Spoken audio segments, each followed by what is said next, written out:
Let's all be upstanding and congratulate the brand new party leader of the Democratic Party.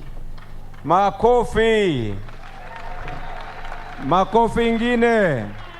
I now pronounce and mark.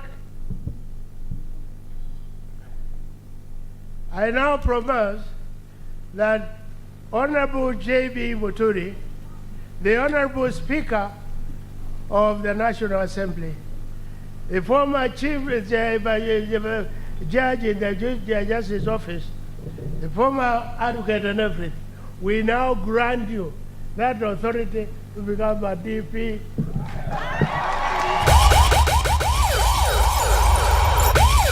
Makofi, makofi, makofi, makofi, makofi,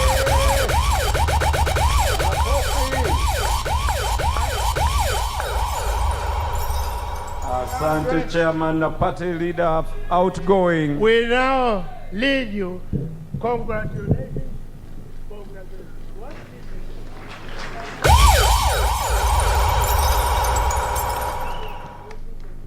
Asante. Thank you.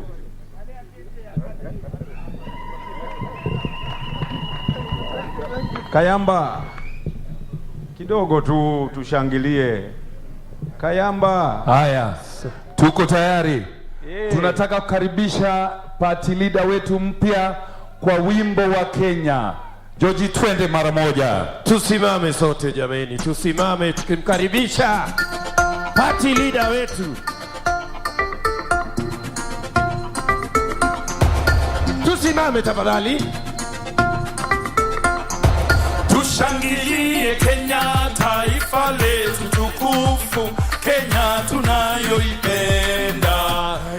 Tushangilie Kenya, taifa letu tukufu, Kenya tunayoipenda. Kenya yetu tunayoipenda. Twajivunia sana tukijiita wa Kenya, nchi yenye baraka. Twajivunia sana tukijiita wa Kenya, nchi yenye baraka. Kila mtu Kenya nchi yenye baraka. Kenya makao yetu ni nchi ya usalama, kamwe hatutaiacha. Kenya makao yetu ni nchi ya usalama, kamwe hatutaiacha.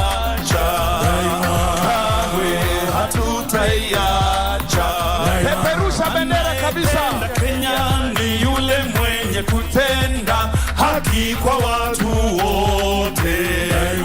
Anayependa Kenya ni yule mwenye kutenda haki kwa watu wote. Haki kwa watu wote. Ukipenda Kenya ujitenge na mambo yenye kuvunja amani. Ukipenda Kenya ujitenge na mambo yenye kuvunja amani. Hatutaki matata Kenya. Hatutaki matata Kenya. Wapi vigelegele ya party leader mpya? Peperusha bendera kabisa. Na tuimbe pamoja. Twende. Kenya kipenzi chetu, hatutaiacha milele na milele. Kenya kipenzi chetu, hatutaiacha milele na milele. Kipenzi chetu, nchi yenye upendo, hatutaiacha daima na milele. Kenya kipenzi chetu, hatutaiacha milele na milele. Kenya kipenzi chetu, hatutaiacha milele na milele. Wapi vigelegele ya party leader mpya? Thank you. Asante sana. Asante sana. Sasa there is a breath of new leadership. And you know, in Africa, leaders do not bequeath seats. So we want to congratulate the outgoing party leader for doing the unimaginable. But he now goes ahead and becomes the party patron. Congratulations, Union. This is the shock of the day. He goes ahead, he goes on the top to become the party patron. Congratulations, my namesake, Joe.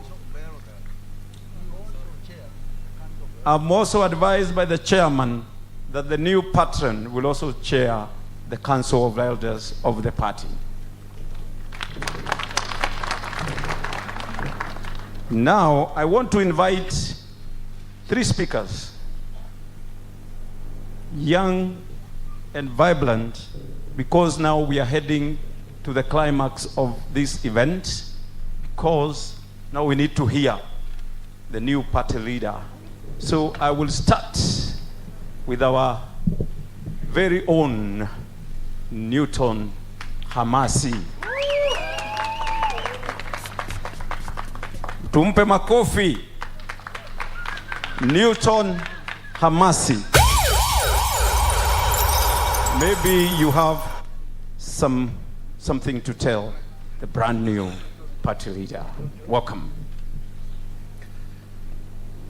Our new party leader, Justin Muturi, our patron, and all NEC officials and the delegates in this hall. I greet you in the name of Jesus. Habari zenu. DP. DP. DP. It is unimaginable that a young man from Muyenga village in Kakamega County will stand here 35 years down the line to talk to this congregation. Indeed, our forefathers, led by our patron, had a dream. And today, as I sit here, a young man in my village, Muyenga village in Kakamega County, feels that the future is indeed luminous. Our new party leader, as I stand here today, I stand on behalf of the 39 million young people in this country who are so pained with unemployment in this country, who are so hopeless that we have no thoughts of our future. And as I stand here today, I tell my son, who is just 4 years, that from today, I refuse to be on the periphery, but to stand and be at the table when the ideas of this country are being discussed. Our party leader, you have been consistent, and we are telling you this, the consistency of having 70% youth and women be in your government. We trust that moving forward as our leader, you're going to ensure that it is fulfilled. Because as young people, we are surely tired of sitting at the periphery, Your Excellency. And moving forward, as young people, we will be at the table. Tumesema hivi, any young man can make right decisions only if they are given a true and responsible opportunity. As I stand here before you, if it was not for Justin Muturi, I wouldn't be here today. I contested back in 2017. I lost. No one gave me a chance. But this man seated here in front of us gave me an opportunity, showing how just, sincere, and honest he is. Our young people, as we sit here today, we look forward for leadership that is going to inspire development, instill integrity, restore justice, and strengthen our unity as a nation. Because without unity, we cannot move forward. My fellow youths, I know we have given up. We have doubts if our future is secured. But as I sit here today, I have this answer for you. All is not lost. We are just but in time with Justin Muturi. My fellow youths, I am asking you to believe not in the ability of our honest leader Justin Muturi to create change, but in our ability as the youths to be the change we want by doing one thing: resoundingly voting for integrity, order, and prosperity. As I go to sit down, Your Excellency, you have seen our creative young people singing and celebrating us in front of you. These are young people who don't just want to sing, but they want to contribute to the economy of this country. We pray and believe that your government is going to empower us young people from the slavery of handouts that you have been subjected to as stupid Kenyans. Your Excellency, through that, as young people, we are going to support the economy positively by paying our taxes and being job creators than being the job seekers you have been subjected to in the current and in the previous regimes of this country. Thank you. Young people, I give you a promise, including to my son, that from today, moving forward, we are not relenting. 30 years from today, our party patron, I promise you, we will be standing here because we shall have protected a greater nation called Kenya. Asanteni sana. Tumpigie makofi. 'Cause I'm certain brighter. Thank you, DJ. I think you can see we are heading to the crest, to the crescent of this event. And now I call upon Mukami Florence to step into the stage and address this congregation. Mukami is the youth director. 2 minutes. Karibu sana. Our new party leader, Justin Biden Muturi, our party patron. I'm not used to saying party patron, I was used to saying party leader, and I want to say today, we can never be more proud of you, because you're one person who wants change for this country and change for the better. DP! DP! DP! Nataka kusema na yangu ni machache.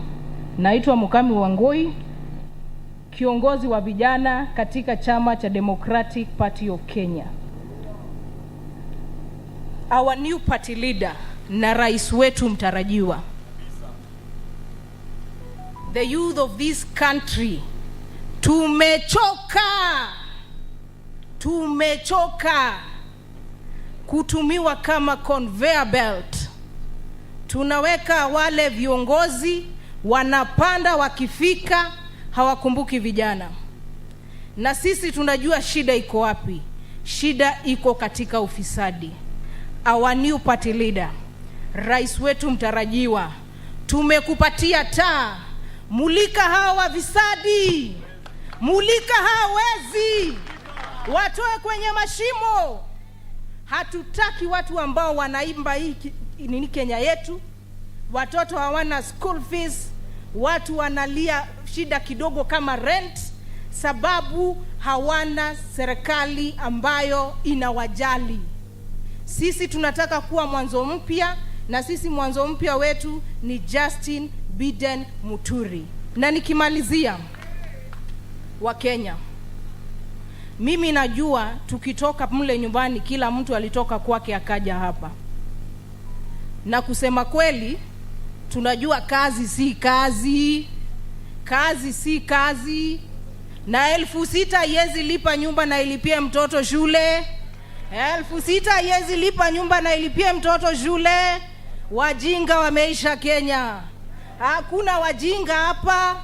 Kuchukua kura yako na ujue future yako ni a country that is not corrupt, a country that has order, integrity, and is prosperous. And our only cure is Justin Biden Muturi. Asanteni sana. Tuko na viongozi wa youth ambao ni watu wa nguvu. Sasa ni wakati wangu kumwalika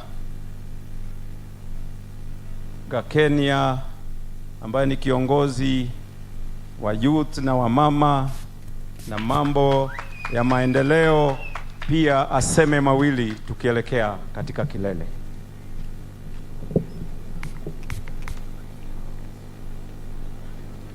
Our very new party leader, Honorable Justin Biden Muturi, the party patron and the neck and the management of the Democratic Party, Kenyans from all walks, hamujambo. DP! DP! DP! Kama mnavyosikia, nimeitwa Gakenia, and I come from a very humble background, and I believe it is possible and there are equal opportunities for all of us, because my surname does not appear anywhere beyond a birth certificate, an ID, or just any other government document. Hakuna mahali kwa nyumba yetu kuna kiongozi, lakini kwa sababu tunaongozwa na kiongozi ambaye anajali Wakenya wote, leo hii nimesimama hapa kwa majaliwa ya Mwenyezi Mungu. And I want to introduce us to JB Muturi, yule ambaye sana sana hatujaambiwa na wengi. Wamesema mengi, lakini kuna yale hayajasemwa. I want to introduce you to a leader who has not only held positions in this country, but beyond the walls and the borders of Kenya. This man, Honorable Justin Biden Muturi, has been the president of Africa Parliamentarians Network Against Corruption. Iyo tumesikia jameni? Nimesema he was, until he resigned because he's now vying, he was the president of Africa Parliamentarians Network Against Corruption. Kama Afrika mzima viongozi wote walikutana, wakaona yule mtu anaweza pata president wa kuangalia mambo ya anti-corruption ni Justin Biden Muturi. Mbona sisi hapa basi tusimpe kiti ya urais? Sijamaliza, manake pia amekuwa president of the Commonwealth Parliamentary Association Africa Region. Mnajua Commonwealth inamaanisha nini? More than 54 countries. Wakakutana maspika wengi wa nchi zote Afrika, wakampa yeye kusimamia kiti kama hiyo. Apart from that, he has been the chairperson of East Africa Community Bureau of Speakers. Yani anakuwa chairman wa maspika wote Afrika. Nionesheni mmoja wa wale wanasimama kiti ya president leo ambaye aliwahi kalia viti kama hizo Afrika. Sio hiyo tu, sababu viti zake ni mingi, hatuwezi taja zote. Nilichukua tu baadhi ya hizo viti ambazo amekalia. Amekuwa pia chairperson wa Center of Multi-Party Democracy in Kenya. Meaning tuko kwa demokrasia. And today ukitoka ile mlango uende ukisema I am the Kenyan Democrat. Sisi ndio mademokrat wa hii nchi. Na sasa kwa sababu kama umavyosikia kutoka kwa MC, I am a woman, not very young because I am past the bracket of youth, but I'm still very youthful, and I am here to represent young mothers ambao sisi ndio tunazunguka sana hapa na watoto sahi wako shule, tunalea, tunanyonyesha.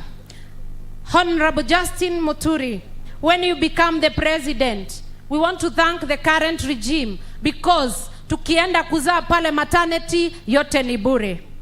Lakini wamama pia tuko na mambo zingine za reproductive health yetu ambayo mimi zinaniguza sana. Hiyo pia tunataka ikiwezekana kwa serikali yako iangaliwe bure. Wamama oye!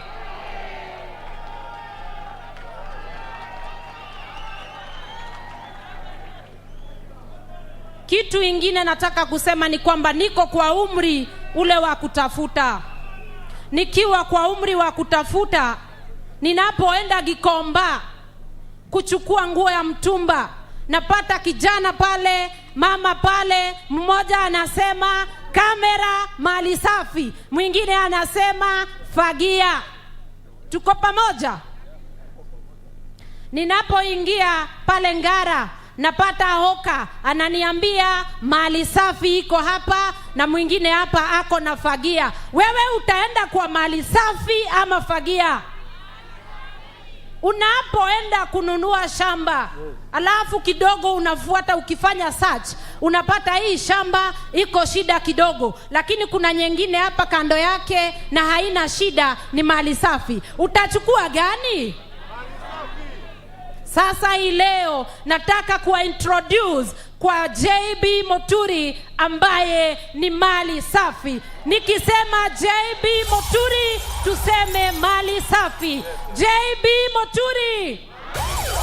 JB Muturi. Kenya hii, he is also the chair for Parliamentary Service Commission. Ukitaka kazi ya kufagia pale, serikali ya kuitisha certificate of ESCC, ile anti-corruption, serikali pia, na unataka kazi ya kupika chai, hata uguzani na pesa mahali kwa ile ofisi, hata mahali hiyo maziwa unapikia chai ilitoka wewe ujui, unaitishwa certificate ya ESCC, kisha unaitishwa ya DCI, basi hadi ma president tuangalie sifa zao pale nyumae. We do not want a leader who is full of scandals. Kijana anapotafuta mchumba, akisikia kidogo huyo msichana nia zake na njia zake hazikuwa safi, utamfanya bibi kweli? Ukitafuta mchumba ukiwa dem hapa, ukisikia kijana kidogo miandarati, sijui kidogo ni mkora, sijui kidogo, utakuja kupea mtu nafasi ya kuwa baba ya watoto wako akiwa namna hiyo? Basi mimi nasema leo hii tukitoka hapa tunasema JB Muturi mali safi all the way to State House. Thank you.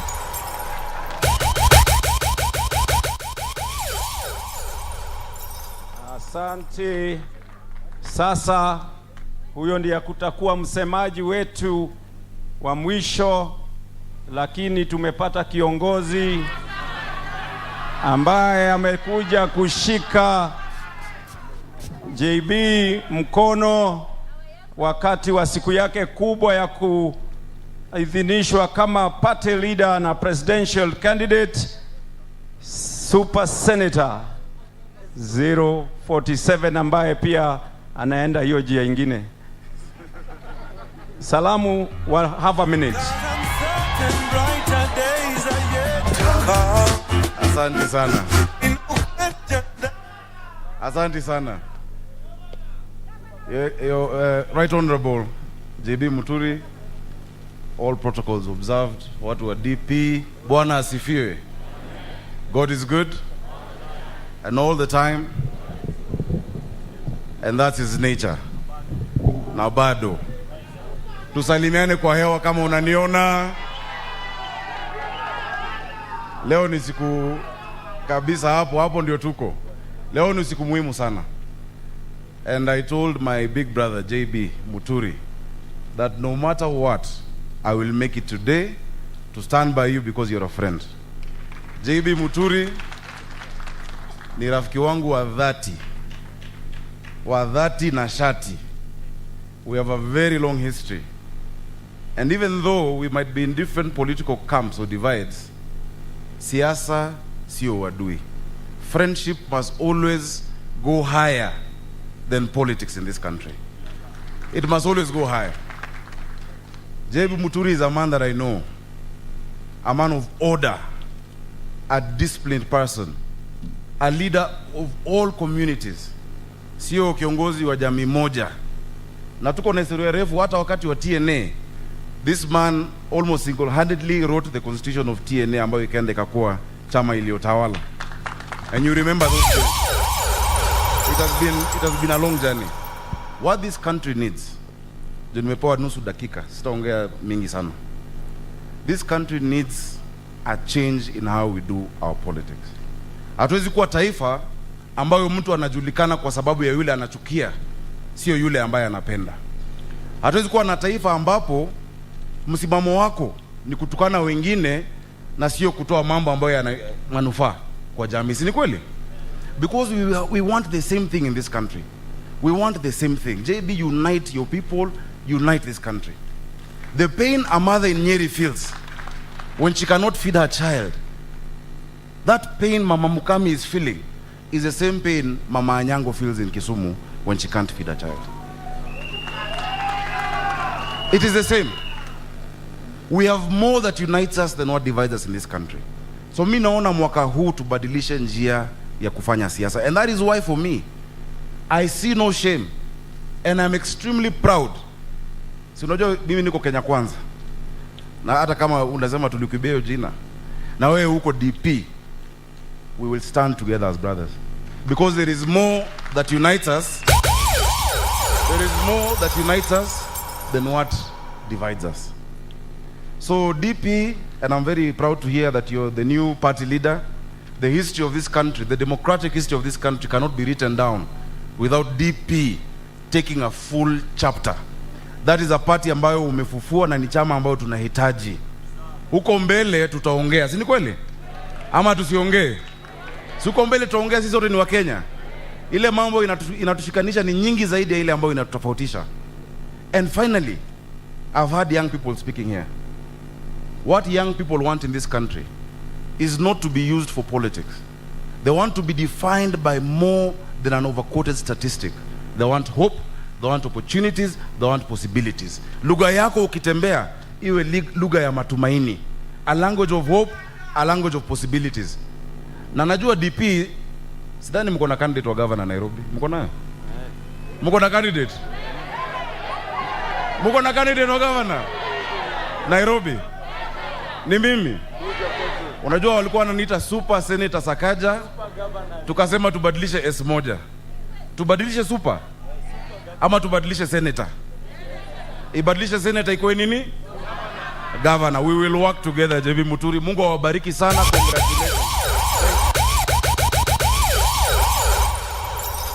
Congratulations. Thank you. Nataka sasa kuvuja protocols zote. All of you have been saying all protocols observed. I want to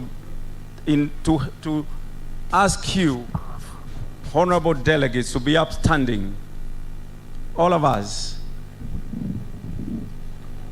to be upstanding as we welcome our brand new party leader to address this congregation. Kayamba, where are you? DJ, as we welcome.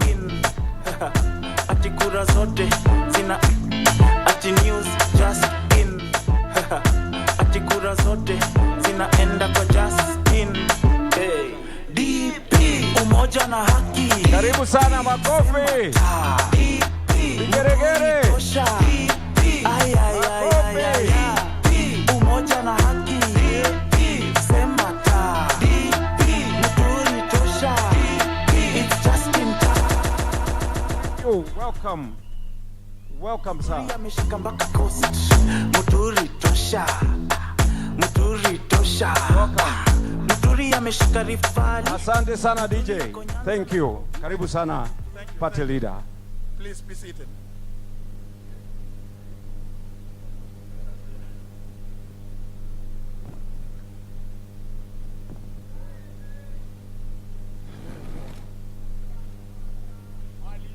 DP! DP! DP! Asanteni sana.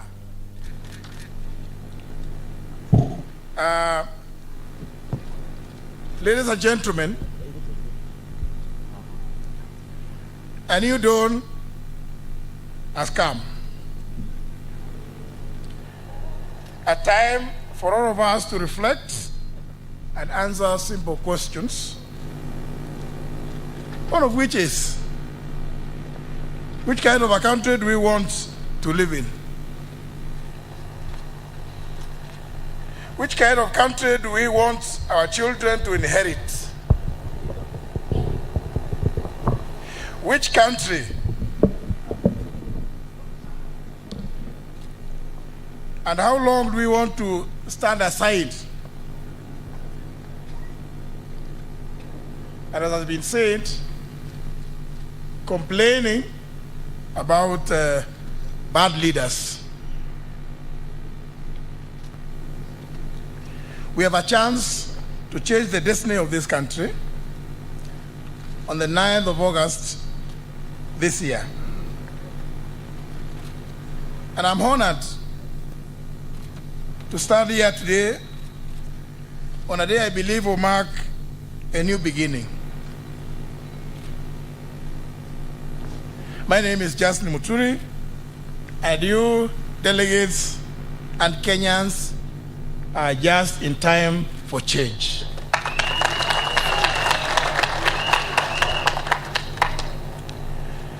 Martin Luther once said that our lives begin to end the day we become silent about the things that matter.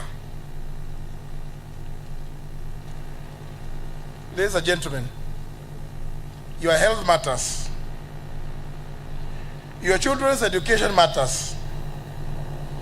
Your food matters. Your shelter matters.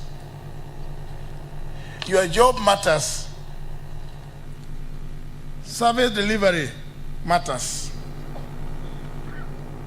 Your integrity and your prosperity matters. Ladies and gentlemen, order in your country matters.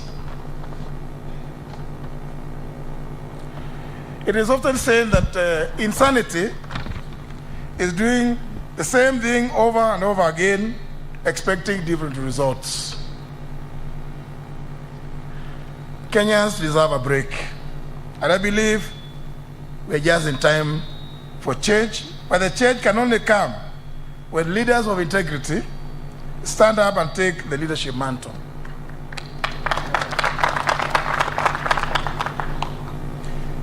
That is why I, J.B. Muturi, with great humility, ladies and gentlemen, and a profound sense of gratitude, hereby accept the privilege of running for president on the Democratic Party ticket.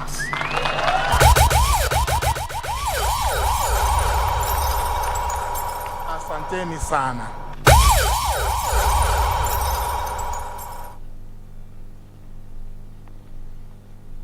Ladies and gentlemen, those who stand for nothing fall for everything. In the last 30 years, the Democratic Party's motto of Umoja na Haki, which translates as to unity and justice, has been the driving force of this party. And the party patron, my good friend for many years, the Honorable Joseph Consolo Munyao, has just given you the history. It is the same Democratic Party ideals that made our beloved Mwai Kibaki, who's the first candidate to run on this party's presidential ticket, and others seek, as we've been told, economic, social, and political justice for the people of Kenya, which journey, as we all know, culminated in the adoption and promulgation of the new constitution on 27th of August 2010. But ladies and gentlemen, how did I get here?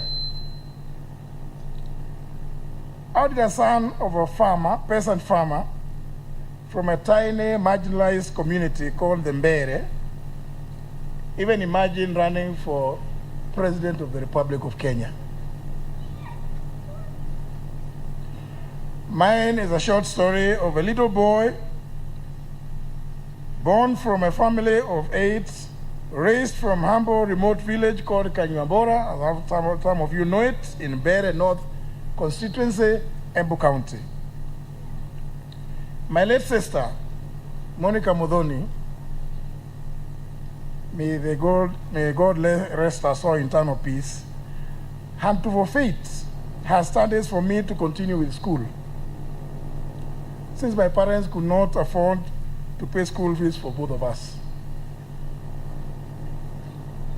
I was privileged to get a chance to join Kangaroo School, where through hard work and by the grace of God, I managed to get acceptance to the University of Nairobi to study law.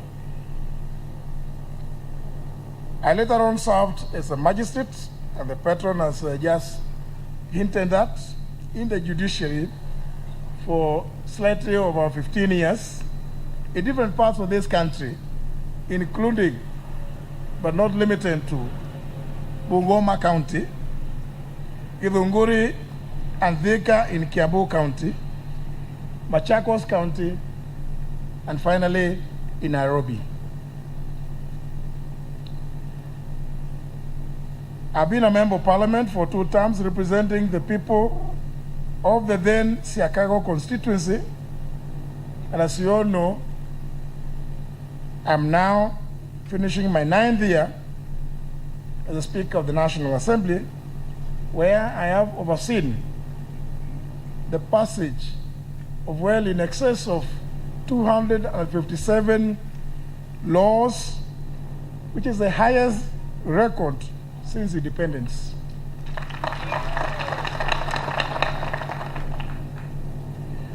On matters education, ladies and gentlemen, I believe that my story is not any different from many of other Kenyans. I believe that parents surely should not have to decide which child to educate and which not to. And that's why in the Democratic Party government, which I intend to form, education will be free right from primary school through to secondary education. And I mean meaningful education. For I firmly believe, ladies and gentlemen, we must do a proper needs assessment to first determine how many kids are expected to be in school at each given year, so that we prepare the necessary physical infrastructure as well as the human resource in form of teachers and instructors.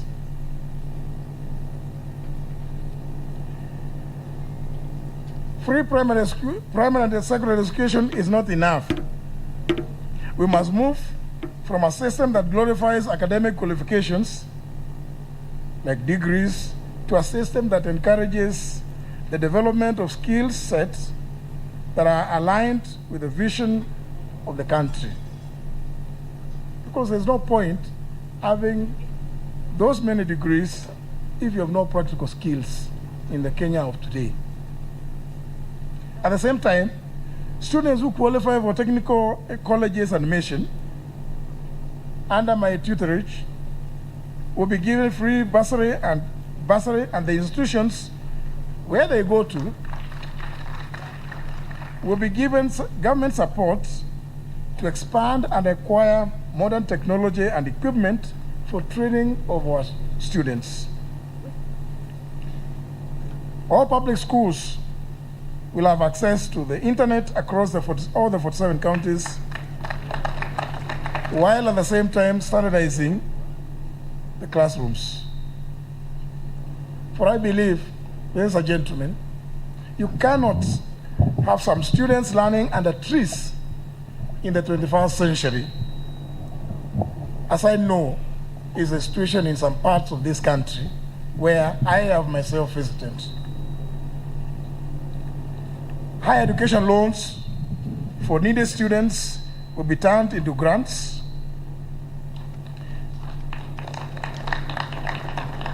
For I believe, ladies and gentlemen, if it wasn't for the bursaries, even I wouldn't be standing here before you. Every student deserves a fair chance to be something in this country, and we must level the playing field. And if they think that these are just dreams, we will say to them with our unwavering conviction that you're just in time for change. Ladies and gentlemen, my speech today will not go into the details of the various topics, some of which are well captured in the draft manifesto which we have developed. But I may just pause to ask a question. How many of you are happy with the economy as it is today?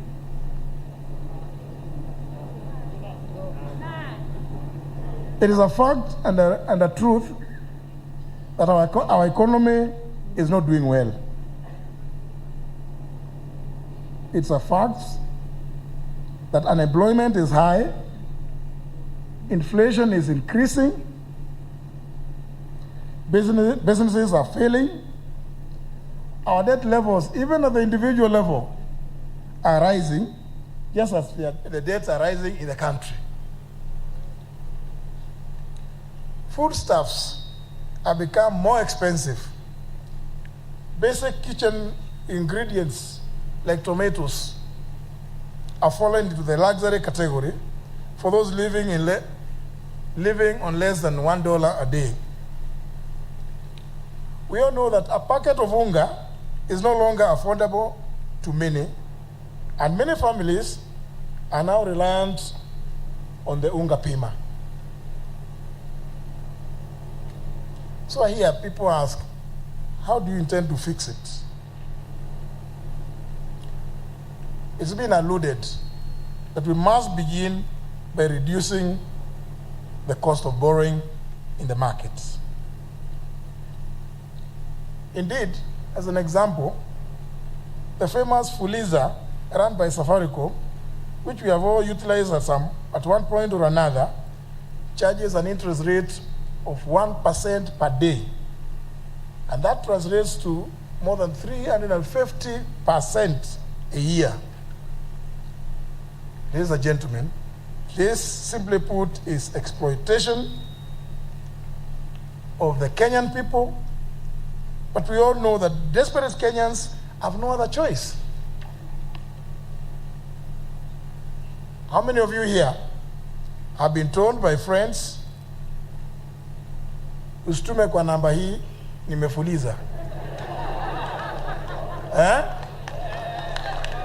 Wangapi wameambiwa usitume kwa namba hii nimefuliza? Wote. The reason, however, ladies and gentlemen, why Fuliza usage is so high in this country is because of the convenience. The transaction is quick and easy and requires no elaborate processes, and the money is released immediately. And once it is released, therein lies the trouble for all of us. Because of that 1% interest per day.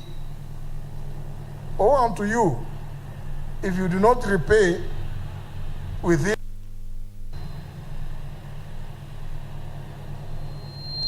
There are three ways to deal with this problem. The first one being to bring legislation in Parliament to outlaw these unjust and predatory rates. But this will just reduce the money that is being lent and will not solve the problem of Kenyans needing money. So what's the second step? For me, that step must be on the route for the government to stop borrowing money from the local market, and therefore the local commercial banks will have no alternative but to lower their lending rates, which will in turn encourage the uptake of loans by mwananchi, thereby spurring economic growth.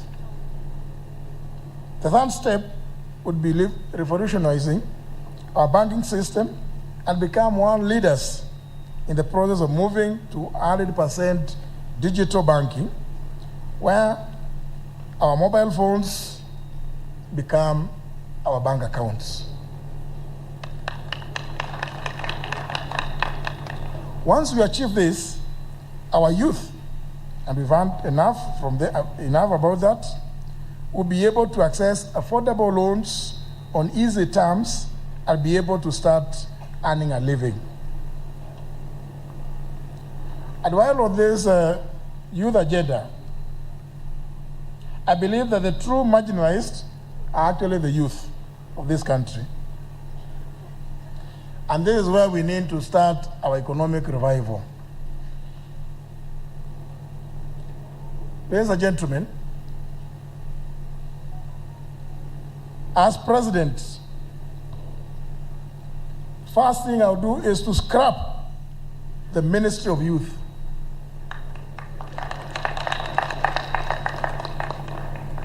For indeed, how can the youth, who account for more than 75% of the population, have only one out of 22 ministries?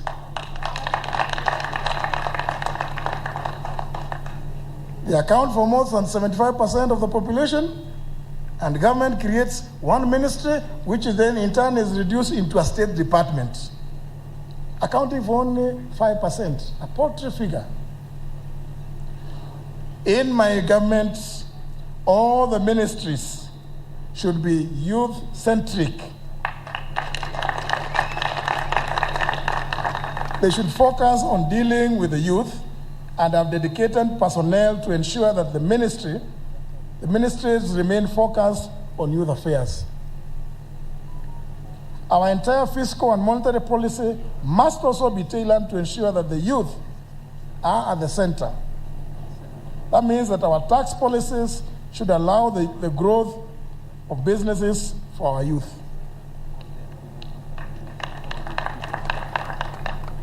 We must, in that process, have preferential taxes and predictable tax regimes to young budding entrepreneurs by having tax rebates and other tax incentives and tax breaks targeting the youth. For instance, house loans for young first-time homeowners should be backed by the government to ensure cheap and available mortgages. The youth need to be brought fully into the economy, and all measures should be employed to ensure that they are the focal points.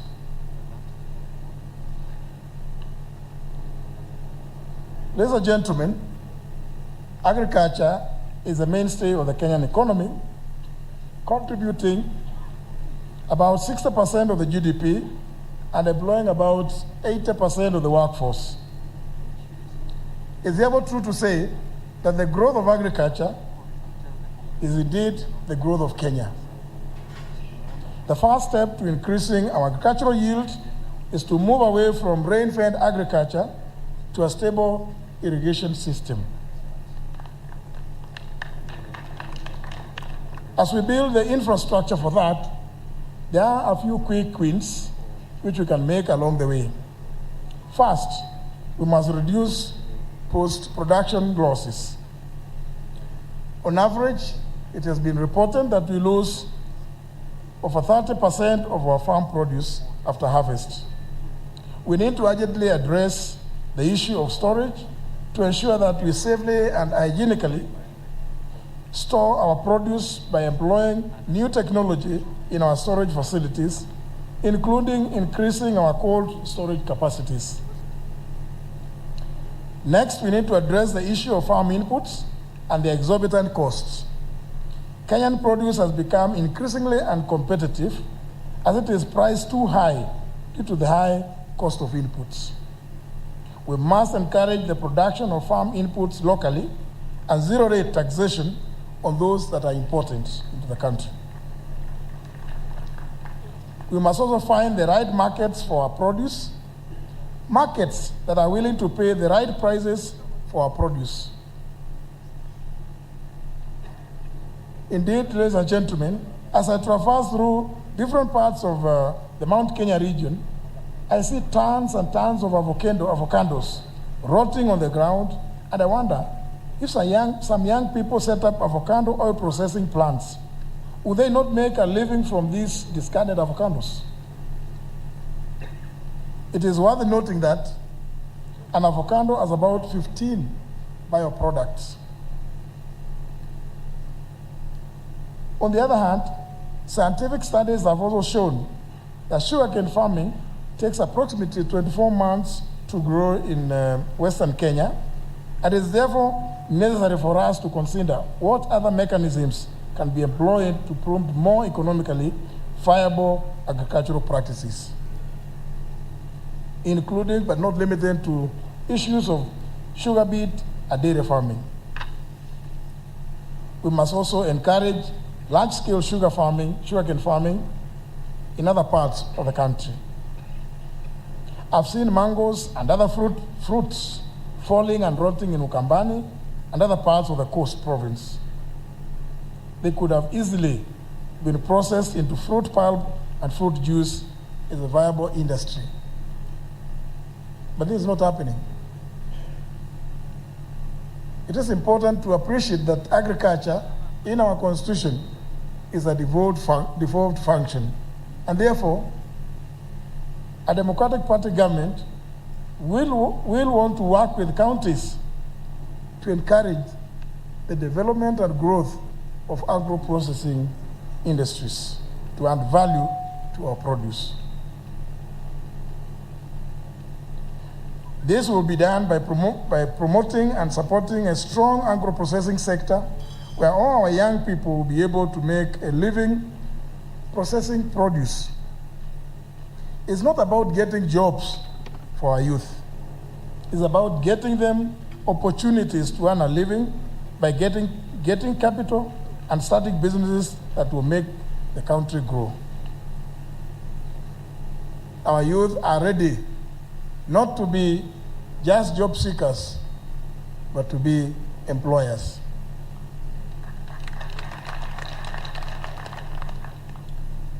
Ladies and gentlemen, let's talk about the issues affecting northern Kenya, mainly water and pasture. And I'm happy as I tackle this particular aspect.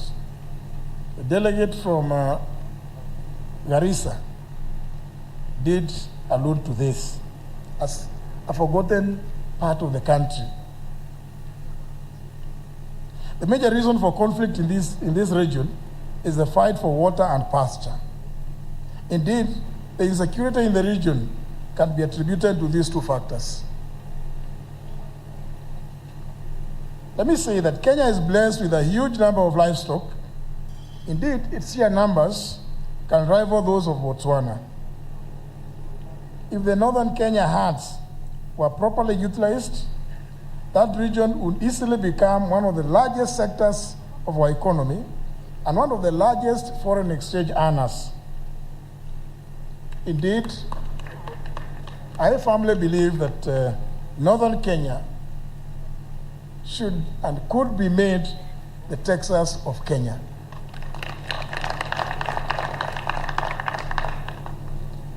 How do we move from the marginalized to become the center of our agricultural economy?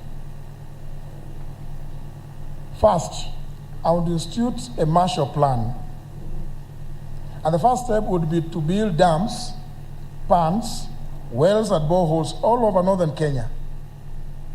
We'll do this by leveraging on the assets that we have, which is the armed forces, the Ministry of Agriculture, the National Youth Service, and the counties themselves in those regions. The plan is simple. The Army would set up mobile units supported by the Ministry of Agriculture, the National Youth Service, and the counties.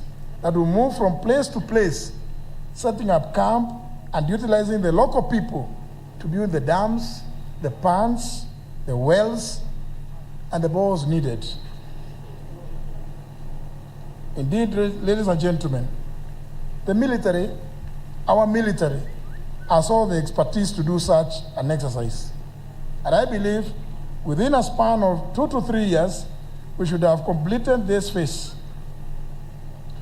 And of course, one of the added benefits would be the increased security in the region due to the presence of the army. And since they are also using local labor, the people in the area would in turn also have money in their pockets. Simultaneously, we will start a process of demarcating and preparing a quarantine zone for all the livestock that will be brought to the market, which I ideally would locate in Isiolo. Isiolo is a perfect place, being in the center of the country, where all the livestock from all over northern Kenya could be brought to. Here we will ensure that all the livestock that are brought there are tested, treated, and fattened before entering the market, or indeed, if need be, being shipped out of the country. Now, ladies and gentlemen, allow me to touch a topic that is very dear to my heart and very close. And indeed, this is the elephant in the room: corruption. We cannot continue doing the same thing, administration after administration, and expect different results. We've spent most of our resources and efforts in investigating, arresting, prosecuting, and recovering stolen assets. But this is not enough. We need to reduce and stop the incidences of corruption to have meaningful gain in this fight. Therefore, there should be greater focus on stopping the looting rather than hunting the looters.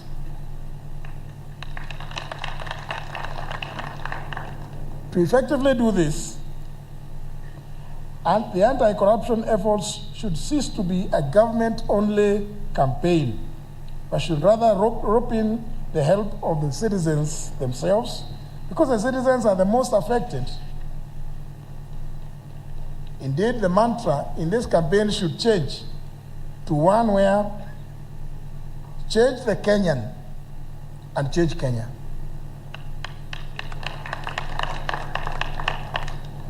Ladies and gentlemen, statistics have shown that the corrupt individuals are only up to about 30% of our populations.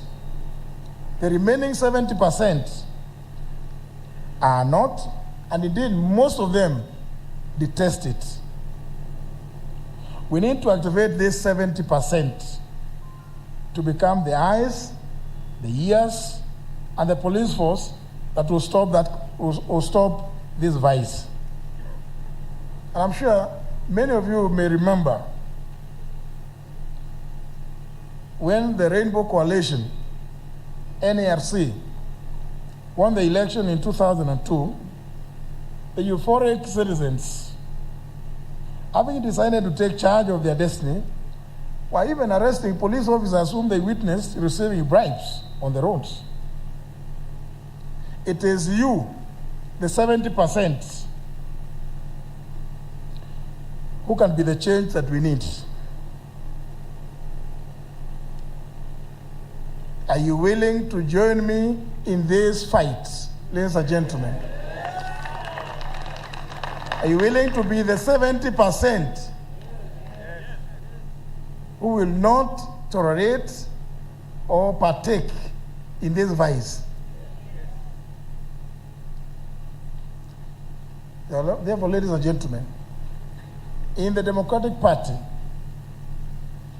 you find the lead and the leader. That is the Kenya we want. And that is the Kenyan whom you've said you want to be, that we want. We therefore need Mwangaza to light the darkness of corruption. It's not surprising that the symbol of this party is Mwangaza, the lantern. We need to have a comprehensive strategy which will rope in government, the business community, the clergy, the media, and the civil society to reach out to the people and make them to be the champions of the anti-corruption campaign. Ladies and gentlemen, as you may have heard, I have a wealth of experience having been involved in caucuses that deal with this issue of anti-corruption, both in the country, in the continent, and globally. I know the tools. We will activate them. All that I require of you, ladies and gentlemen, and Kenyans at large, is your support.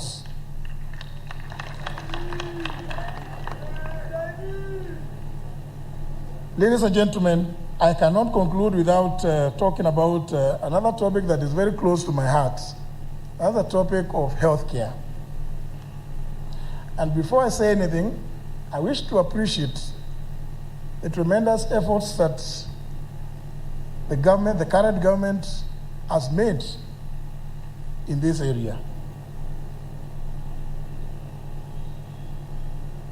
My first step would be, first of all, to appreciate that a healthy nation is a working nation. And the Kenyan people must be healthy. The fact, so ladies and gentlemen, is that you're only one disease away from poverty. And the government must understand that at all times. While appreciating that health is a devolved function and cannot be streamlined without the county having county-specific measures with unique solutions that account to the demographics of the specific counties, the national government must lead with policies that address the issue of quality, affordable, and or free healthcare. We must, at the national level, streamline the national institutions like the NHIF and KEMSA. I have some experience, and I know the NHIF, as it is structured today, is designed for corruption. This is because fictitious claims can be made several times by several doctors and several hospitals, even when no citizen has been attended to. And yet, those claims will be paid and they run into billions. We have to restructure the entire NHIF system to meet the needs of our healthcare system. It is very fresh in our minds that, of course, KEMSA has recently become a cash cow, and we must therefore deliberately change its entire policy. We shall also set up in our government a health commission which will help to streamline the health sector. We must also strive to establish 47 new county referral hospitals with standardized services in all the 47 counties, which will enhance accessibility and ease of the pressure that is currently on Kenyatta National Hospital. Adequate funding to counties will also allow us to employ adequate medics in conjunction with the county governments. We believe that in the same wavelength, our leaders, starting from myself, must be compelled to seek medical care for themselves and their immediate families locally. This is because, ladies and gentlemen, we have good doctors here. We must show confidence in our own health care, and if something isn't working, then we must fix it based on our experiences. The Democratic Party of Kenya government would declare the state of mental health care in Kenya as a major threat to national development that ought to be declared a national emergency.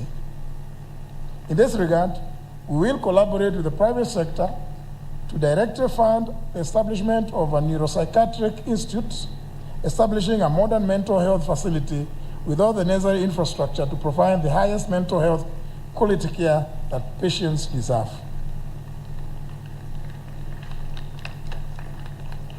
Finally, ladies and gentlemen, let's talk about politics. Where are we politically? Let me give some background. In 1992 and 1997, after the repeal, as the patron did indicate, of Section 2A of the former Constitution, several parties were formed in the country. And several participated in the elections of those 2 years. But somehow, because they failed to unite, even though KANU's total votes were less than the combined total of all the opposition parties, KANU continued to win and or govern because of disunity. But then, as we all know, in 2002, efforts were made at building coalitions, and the first formidable one was the NARC coalition. But as you all know, even that collapsed. The reason being lack of trust. Everyone and their own interests at heart. What am I saying? Ladies and gentlemen, coalitions are just like marriages. They are guided by principles such as fidelity, tolerance, honesty, and integrity. And the glue that keeps them together is simple. That glue is consultations, consensus, cooperation, and compromise. Without these four, coalitions will fail. Here's a typical example, ladies and gentlemen. Yes, you all know. In 2008, the international community forced on us the GRAD coalition, whose anchoring glue was consultations. And what mattered was service to the people. And it survived because of that glue. We then assumed that we had already learned lessons and mastered the art of coalitions, but apparently we still lack honest consultations. So my conclusion is that it's not the size of the party that matters, or even the size of the coalition. It all boils down to the question of integrity and honesty of the parties in a coalition. Indeed, look at Jubilee now. As we all know, in 2016, several parties, about 13, came together, purporting to form one, what they called one national party. But I can say, they are lacked in those agreements honesty and respect for one another, and a common purpose. The only driving force being to acquire power and form governments. Today, the country is seeing an increase in the political temperatures and activities to a point where everything is being politicized. The politics of confrontation and insults have dominated the political scene. So I ask the question, how is it then that the two assumed horses that drive in this toxic environment of insults upon insults, have become the front runners in the polls ahead of the election. Is it that Kenyans don't care about the quality of leaders? Kenyans, those who live in estates, will not give you leadership of an estate if you are a person of suspicious character. Kenyans need to ask themselves, what kind of people are we entrusting with political leadership? Party hopping has become part of our political culture. Everyone is looking to be in the winning team. Others are being lured by the highest bidders, and none of them seem to stand for anything. Indeed, this is tantamount to political promiscuity, and is now very high in a very high gear, because politicians are moving from one party to the other with reckless abandon, leaving the electorate actually bewildered. What happened to political ideologies? The patron talked about the ideologies, the ideology that informed the forming of the Democratic Party. So what happened to ideologies? Indeed, I may ask this question. Maybe Kenyans may not know, but I would want to be shown anywhere in the world, in a functional democracy, where a sitting government decides to join forces with the opposition to form another government with disregard to the fact that it is already in government.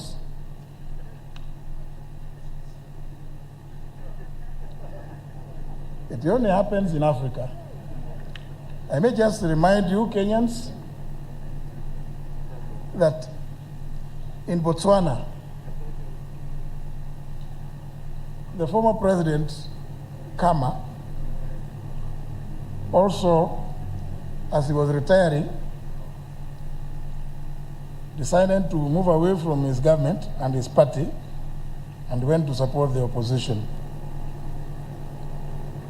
The rest is history. The results are well known.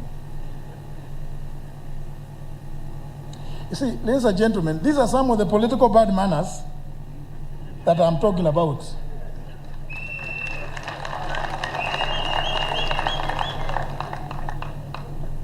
We must stand for something and not just the pursuit of power. It was stated, and I do this, I know very well, that political parties exist with the sole aim of capturing and or forming governments, either on their own or in collaboration or coalition with others. But ladies and gentlemen, even if you are to coalesce, you must be guided by the ideals which inform your coming together. Otherwise, coming together for the sake of merely capturing power will just be but a mirage. Because sooner than later, because the only objective was to capture power, you will start finding that you are actually terrible and uncomfortable bedfellows. You cannot share that bed together. So don't just coalesce because it has become fashionable. Find out, what does the fellow who is talking to you believe in? Is he a person who is willing to agree that you need to invest in developing northern Kenya to become the Texas of Kenya? If he is not willing to do that, you have no business coalescing with them. Is he a person willing to ensure that there is gender parity in the country? If they don't believe in that, then you have no business coalescing with them. Is he a person who is desirous of seeing the youth of this country, who form over 75% of the population, being the people leading in many of our institutions? If they don't believe in that, please avoid them like plague.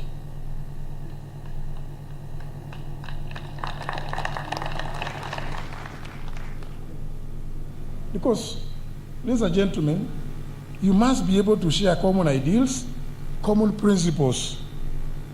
But you know what we hear today? The common refrain, common phrase we hear is that the ground is not good. And you hear a politician tell you the ground is not good, you are dealing with a person who has no principles. Telling you the ground is not good, really? The ground is not good. Are leaders not supposed to lead the flock, especially where the flock has gone wrong? Or do leaders join the flock in the wilderness and get lost there? I thought it was a business and a responsibility of leaders to bring back the flock from the wilderness where they are lost to some safer haven. Ladies and gentlemen, I have been told that it is a two-horse race, and if I'm to get anywhere, I must join with one of the two horses, or I stand no chance. I was told to choose the lesser of the two devils and then get a share of government.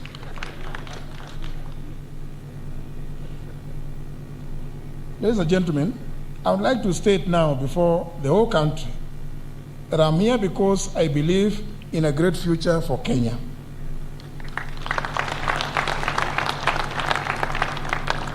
My track record speaks for itself. I have diligently served the people of Kenya in different capacities to the best of my abilities. We, as the Democratic Party, offer something different from the rest. We offer the political option that is diametrically opposed to the others, because we stand for what is right, not what will give us political mileage.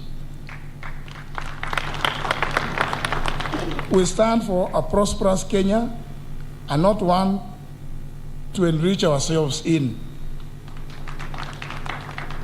And most of all, we believe and we stand for umoja na haki.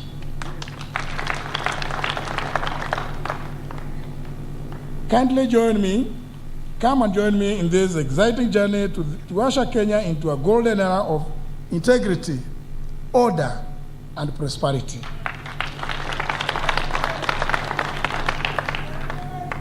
Will you Kenyans join me in this journey?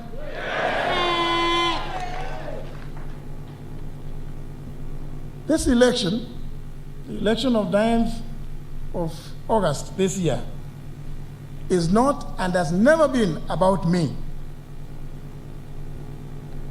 Fellow Kenyans, this election is about you. It's about the future of this country and what you would want to see for this country and for your children and your great-great-grandchildren. Will you therefore, ladies and gentlemen, stand for what is right, or will you continue doing the same thing expecting different results? No.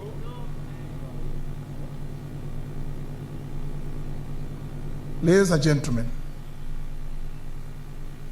I am Justin Muturi, and we are just in time for change.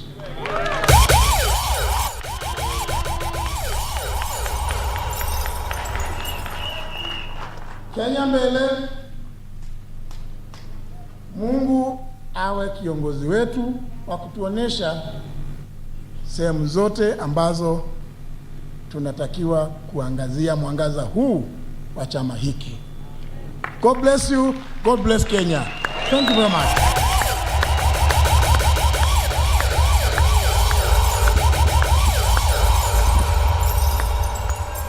Makofi.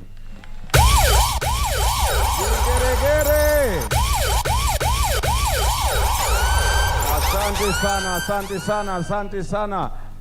May we be seated. We do one final party ritual that will be the reading of this National Delegates Conventional convention resolutions in half a minute. Then after that, I will request the leadership of the party to be ready to come and launch with the party leader his journey to August 9th, and he's taking over the mantle of the party leadership. Okay. DP! Aye. DP! DP! DP! Asanteni, na sasa tumefika wakati wa resolutions. Sababu tuko live na ni dakika mbili sitaongea, nitaenda direct to the resolution. Na resolution ya Special National Delegates Congress held at Bomas of Kenya on the 20th of February 2022 resolves as follows. 1. That the Democratic Party of Kenya has unanimously endorsed Mr. Justin Bidan Muturi as the party presidential candidate in the coming general elections of the year 2022. And lastly, number 2, that Democratic Party of Kenya, NDC, thereby resolves it shall not enter into any pre-election coalition pact, but our candidate shall go and will be in the ballot for President of Kenya 2022 and shall consider post-election pact when the time is due. Ladies and gentlemen, we now head over to Madai for the last part.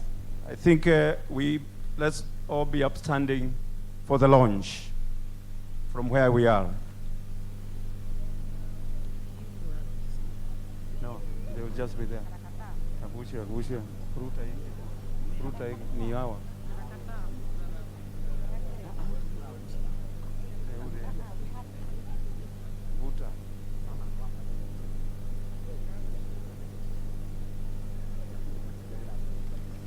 Then the Hiram, the video should also be Hiram.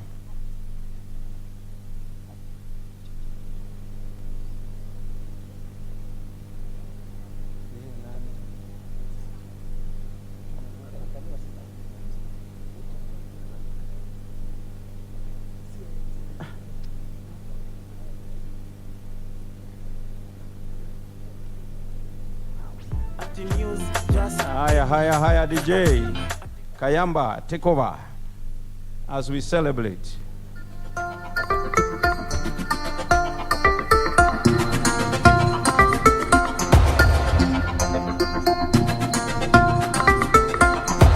Tushangilie Kenya, taifa letu tukufu, Kenya tunayoipenda.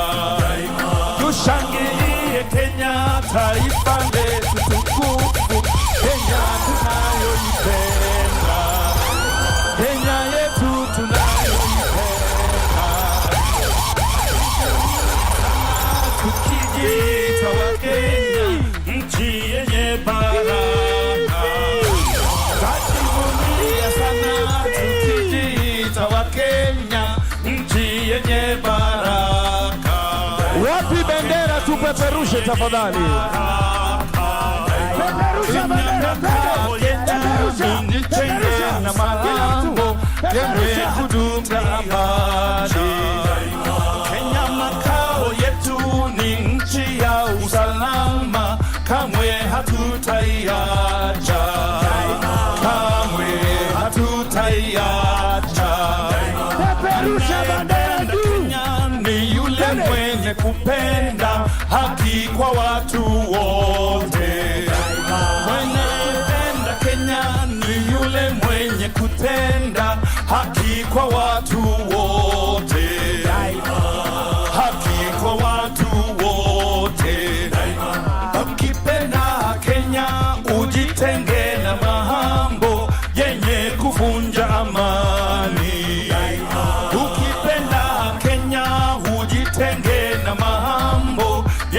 kuvunja amani. Hatutaki matata Kenya, hatutaki matata Kenya. Wapi vigelegele za? Sijasikia bado. Naomba vigelegele tena. Tuimbe pamoja. Kenya kipenzi chetu, hatutaiacha milele na milele. Kenya kipenzi chetu, hatutaiacha milele na milele. Kenya kipenzi chetu, nchi yenye upendo, hatutaiacha daima na milele. Kenya kipenzi chetu, hatutaiacha milele na milele. Kenya kipenzi chetu, hatutaiacha milele na milele. Tumpungie mikono tena ni baba yangu, tumpungie mikono candidate wetu. Twende na milele. Twende. Kenya kipenzi chetu, hatutaiacha milele na milele.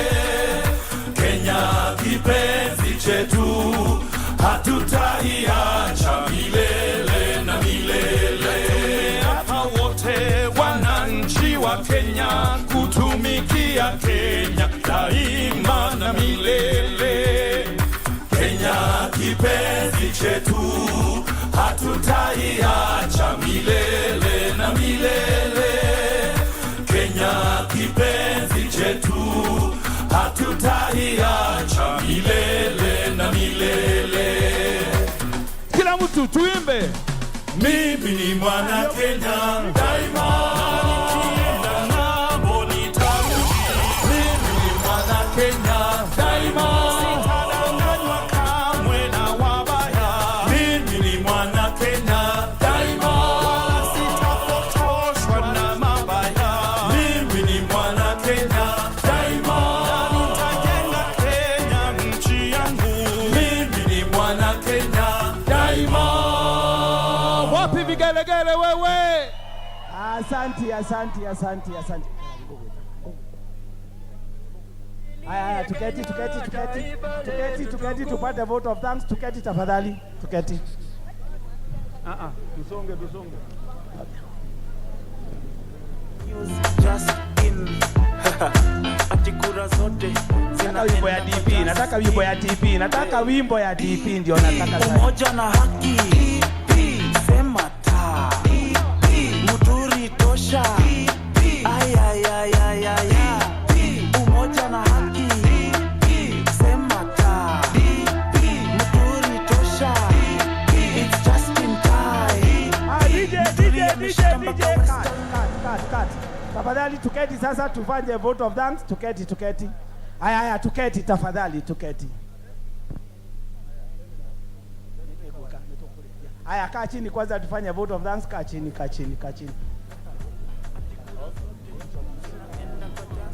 Haya, keti. Tafadhali keti. Wewe keti. Okay, wewe ketini kwanza tumalize. Ay. Umoja na haki, sema ta. Muturi tosha, it's just in time. Go program. Asanteni sana. Na sasa tumefika tamati, na kabla niite mwenye atarudisha vote of thanks, our deputy party leader strategy, mimi nina kitu ya mwisho kusema kwa party leader wetu. Unajua huko nje nasikia kuna farasi mbili. Farasi ndio hizo, asubuhi ni matusi. Farasi ndio hizo, asubuhi ni dhuluma. Farasi ndio hizo, kazi ni matusi. Jamani, farasi zinasema ziko na earthquake na zingine ziko na tsunami. Mimi najiuliza, na imagine tsunami ni nini? Nasema Mungu wangu we tuhurumie. Lakini just in time wakati ukafika, kumekuja cool wind of integrity and order and that is Justin Muturi. God bless Kenya. Bwana Karau atapatia na vote of thanks, tutafunga. Kwa majina, mimi naitwa Wambogo Nyamu. I'm the Deputy National Secretary General. Na Bwana Speaker, I am an aspiring candidate for Nyeri Senator's seat. Mwaka hiyo ingine zilikuwa mingi zikamwagika. Saizi nita campaign nihakikishe asijamwagika. Asante sana Bwana Dr. Karau, our Deputy Secretary General, Strategy, aturudishia vote of thanks. Akishamaliza kurudisha vote of thanks, tutatoka namna hii. Tutangojea the chief guest na guest wake watoke. Delegate wote nitabaki na nyinyi hapa. Kuna maneno mawili matatu tutaguzana kwa masikio. Asanteni.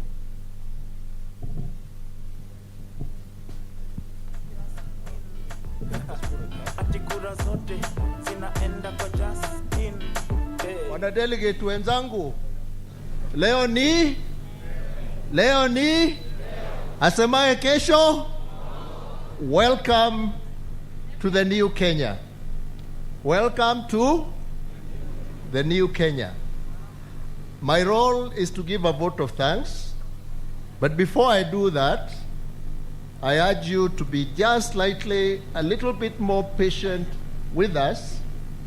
There's a small clip of a video that you are going to watch on all the screens, I believe. So let's give the team a chance to air. Lantern is a symbol of Democratic Party of Kenya. Democratic Party now is 30 years after registration. But in reality, it's about 35 years. Because we started Democratic Party way back in 1987. That's the time Honorable Kibaki was a Minister for Health.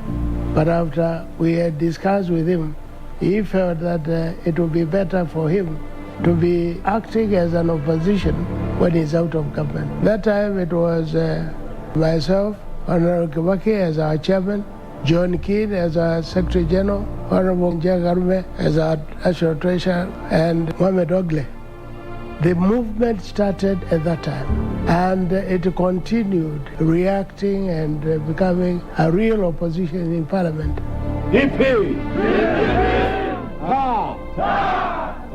Way back in 1992, after Section 2A was removed, more parties were allowed in the country. That is the time now we are registered. Democratic Party believes that Kenya must regain its lost good name and past glory. It has also the potential to elevate its status. At that time, Moi had been in power, I think, for about 12 years or so. There was no other voice. It was only his voice. And anytime you come up with any other alternative, then you had to be either locked in or something had to happen with you.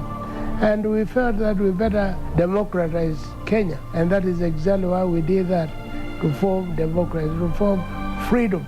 Freedom of enterprise, freedom of worship, freedom of everything. There is what we used to do, DP, Bajanaki, DP. We were all enhancing freedom. From my heart, I demand justice. From my heart, I demand justice. 2002, that is when now there was a bit of democracy. We got many other members of parliament. I think we got about 48. And 2002,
numbers. They're looking at 4.5 million Kenyans. So far, it's only 800,000 Kenyans who have registered. Politics comes from the word politikos. It's a Greek word. It means a game of interest. I'll give you 2,000 shillings for you to attend my conference so that my competitors can see that I have big numbers.